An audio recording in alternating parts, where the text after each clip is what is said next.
இன்னைக்கு மார்ச் 27. இன்னைக்கு தினமணி செய்தித்தாள்ல என்னென்ன செய்திகள் இருக்கு அப்படிங்கிறத பார்ப்போம். முதல் பக்கத்துல நமக்கு செய்திகள் எதுவும் இல்ல. அடுத்த கட்டமா நம்ம பார்த்தோம்னா, நம்மளோட எக்ஸ்போசாட் பத்தி ஒரு செய்தி குடுத்திருக்காங்க. என்ன செய்தி அப்படிங்கிறத பார்ப்போம். கருந்துளை, ஊடுகதிர் தன்மைகள், நியூட்ரான் விண்மீன்கள் உள்ளிட்ட விண்வெளி நிகழ்வுகளை ஆய்வு செய்வதற்காக எக்ஸ்போசாட் எனும் செயற்கைக்கோளை பிஎஸ்எல்வி C-58 ராக்கெட் மூலம் கடந்த ஜனவரி 1ஆம் தேதி விண்ணில் செலுத்தியது இஸ்ரோ. நமக்கு தெரியும் ஜான் 1 இந்த வருஷத்தோட ஃபர்ஸ்ட் லான்ச்சா இதா இருந்துச்சு. ஜான் 1 2024ல எக்ஸ்போசாட் அப்படிங்கிறத நம்ம லான்ச் பண்ணியிருந்தோம். இந்த எக்ஸ்போசாட் வந்து பிளாக் ஹோல்ஸ், நியூட்ரான்ஸ் இத பத்திலாம் படிக்க போகுது அப்படிங்கிறத நம்ம பார்த்துருந்தோம். ஓகேங்களா? அதே மாரி இதுல 2 பேலோட் வந்து இருந்துச்சு. ஒண்ணு போலின்க்ஸ் அப்படின்னு சொல்லக்கூடிய பேலோட். இன்னொன்னு வந்து எக்ஸ்பெக்ட் அப்படின்னு சொல்லக்கூடிய இன்னொரு பேலோட் வந்து இருந்துச்சு. ஓகேவா? ஸோ இதுல இது வந்து பிஎஸ்எல்வி C-58 அப்படிங்கிற ராக்கெட் வந்து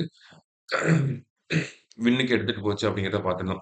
இந்த பிஎஸ்எல்வி C-58 என்ன பண்ணியிருக்கோம்னா, இத இதனுடைய ஆர்பிட்ல பிளேஸ் பண்ணதுக்கு அப்புறமா பிஎஸ்எல்வியோட கடைசி ஸ்டேஜ் என்ன ஆகும்? அது ஒரு தனியா ஒரு எக்ஸ்பெரிமென்ட் பண்ணணும் அப்படிங்கிறத சொல்லியிருந்தோம். பிஎஸ்எல்வியோட லாஸ்ட் ஸ்டேஜ். அது என்ன எக்ஸ்பெரிமென்ட் அப்படின்னு பார்த்தோம்னா, போயம் அப்படிங்கிறத சொல்லியிருந்தோம். ஓகேங்களா? பிஎஸ்எல்வி என்ன பண்ணும்?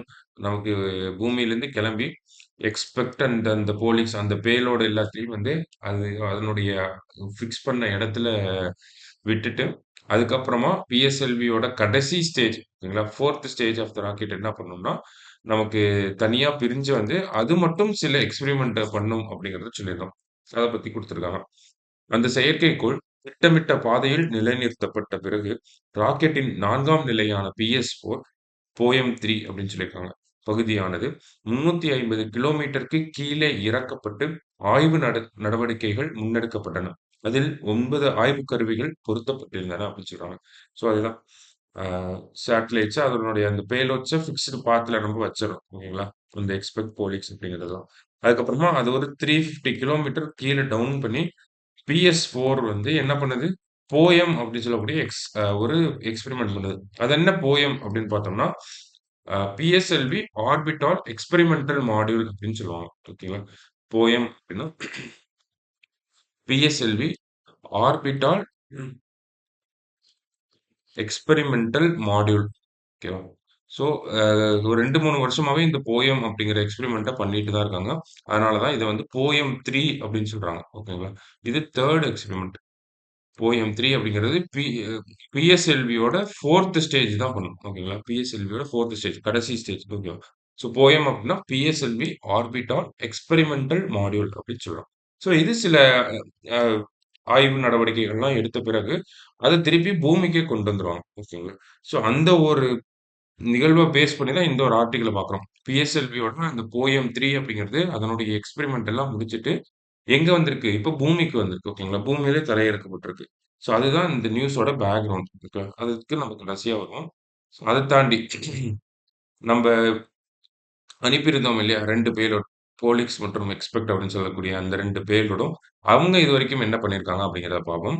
கடந்த சில மாதங்களுக்கு முன்பு கசியோப்பியா A என்ற விண்மீன் வெடிப்பின் துகள்களில் இருந்து வெளிப்படும் ஒளியை எக்ஸ்பெக்ட் கருவி படம் பிடித்தது. அப்போ நமக்கு இதெல்லாம் 1 மார்க். ஓகேங்களா?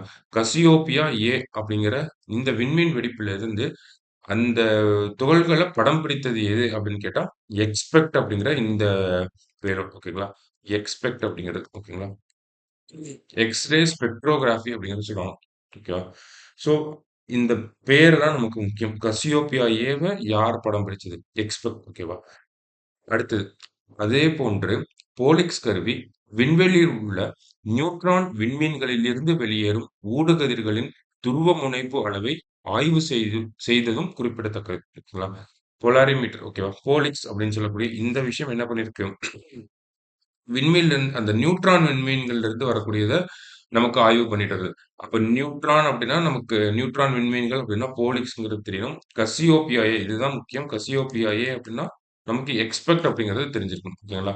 ஏன்னா எக்ஸ்பெக்ட், போலிக்ஸ் இந்த மாரி மத்த 2 பேலோட்ஸ குடுத்து 4ல எது அப்படிங்கிறது கூட நமக்கு கேட்கறதுக்கு வாய்ப்புகள் இருக்கு.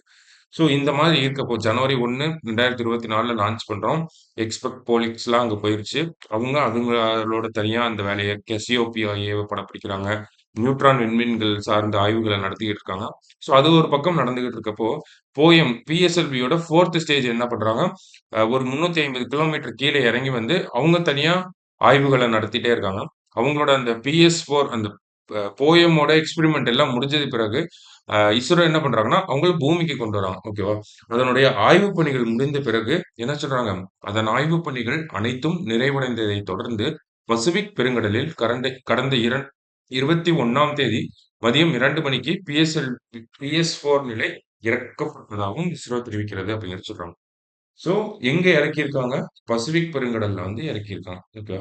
ஸோ பிஎஸ்எல்வியோட 4த் ஸ்டேஜ் போயம் அப்படிங்கிறது எக்ஸ்பெரிமெண்ட்ட முடிச்சுட்டு, நேரா பசிபிக் ஓஷன்ல வந்து இறங்கிருச்சு. ஓகேங்களா? ஸோ இதுதான் நமக்கு இந்த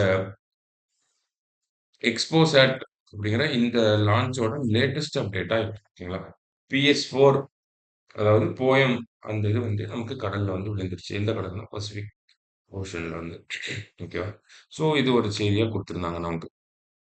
ஆல்ரெடி நம்ம இந்த பிஎஸ்எல்வி லான்ச் வந்து ஃபாலோ பண்ணிட்டே இருந்தோம் அப்படின்னா, தொடர்ச்சியா இந்த செய்திகள் வந்து வந்துட்டே தான் இருக்கு. நமக்கு நியூஸ் பேப்பர்ல பிஎஸ்எல்வி ஐ மீன் எக்ஸ்போசாட் இத பண்ணியிருக்காங்க அப்படின்ற மாரியான விஷயங்கள். ஸோ தொடர்ச்சியா ஃபாலோ பண்ணிட்டே இருக்கவங்களுக்கு அது ஈஸியா தான் இருக்கும். ஓகேங்களா? அடுத்தது திருக்குறள்.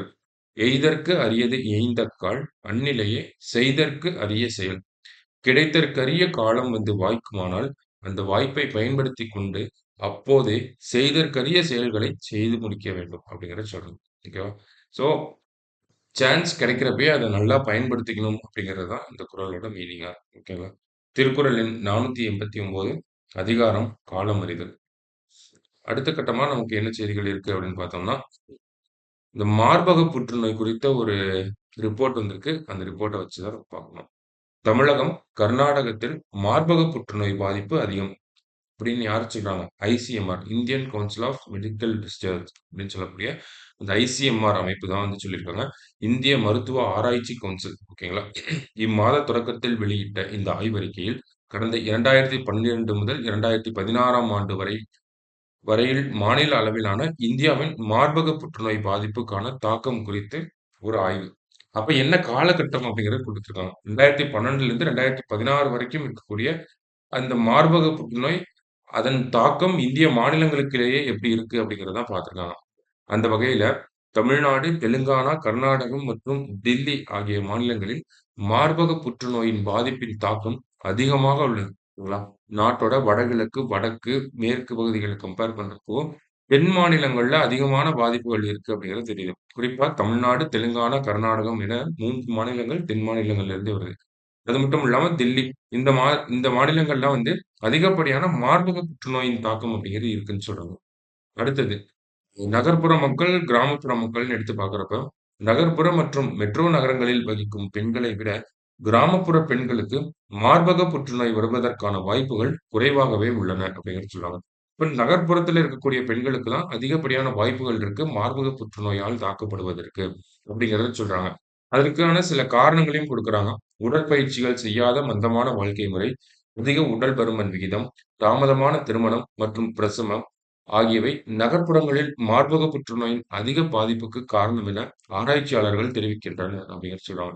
சோ அப்ப நகர்ப்புறங்கள்ல இருக்கக்கூடிய பெண்கள் அவங்களுடைய வாழ்க்கை முறை அதுதான் ஒரு மிகப்பெரிய காரணமாக இருக்கிறது. எதுக்கு அப்படின்னு பார்த்தோம்னா, மார்பக புற்றுநோயால் நகர்ப்புற பெண்கள் பாதிக்கப்படுவதற்கு அப்படிங்கிறத சொல்றேன். ஓகேங்களா? சோ இது ஒரு ஆய்வறிக்கை தான். இதுல வந்து சில ஐடென்டிஃபிகேஷன் பண்ணியிருக்காங்க. அ ஒரு சில ஸ்டடி பண்ணி அத பேஸ் பண்ணி ரிப்போர்ட்ட வந்து நமக்கு குடுத்துருக்காங்க. ஓகேங்களா? சோ இத வந்து நம்ப அரசாங்கங்கள் பயன்படுத்தி அதற்கான திட்டங்கள கொண்டு வருவாங்க. நம்ம எக்ஸாம் பாயிண்ட் ஆஃப் வியூல கேன்சர் பத்தி எழுதுறப்போ இந்த மாதிரியான பாயிண்ட்ஸ் எல்லாம் ஐசிஎம்ஆர் இப்படி ஒரு ரிப்போர்ட் எடுத்திருக்காங்க அப்படிங்கிறதெல்லாம் நம்ம கோட் பண்ணி எழுதலாம். சரிங்களா?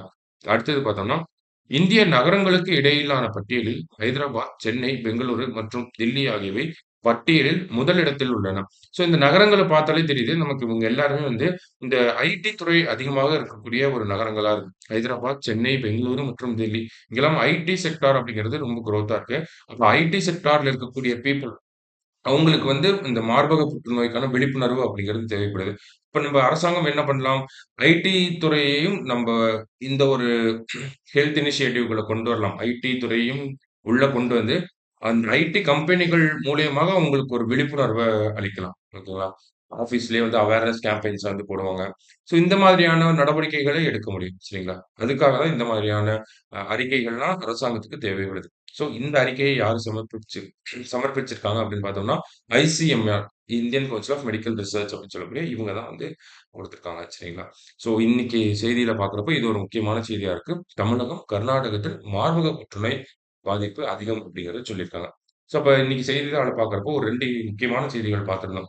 எக்ஸ்போசர் அதனுடைய லேட்டஸ்ட் அப்டேட் என்ன அப்படிங்கிறத பார்த்திருந்தோம். PS4 போயம் அப்படின்னு சொல்லக்கூடிய அந்த ஒரு விஷயம் பசிபிக் பெருங்கடல்ல வந்து விழுந்திருக்கு. அதே மாரி இந்த ஒரு அறிக்கை அப்படிங்கிறத பார்த்திருக்கோம். சரிங்களா?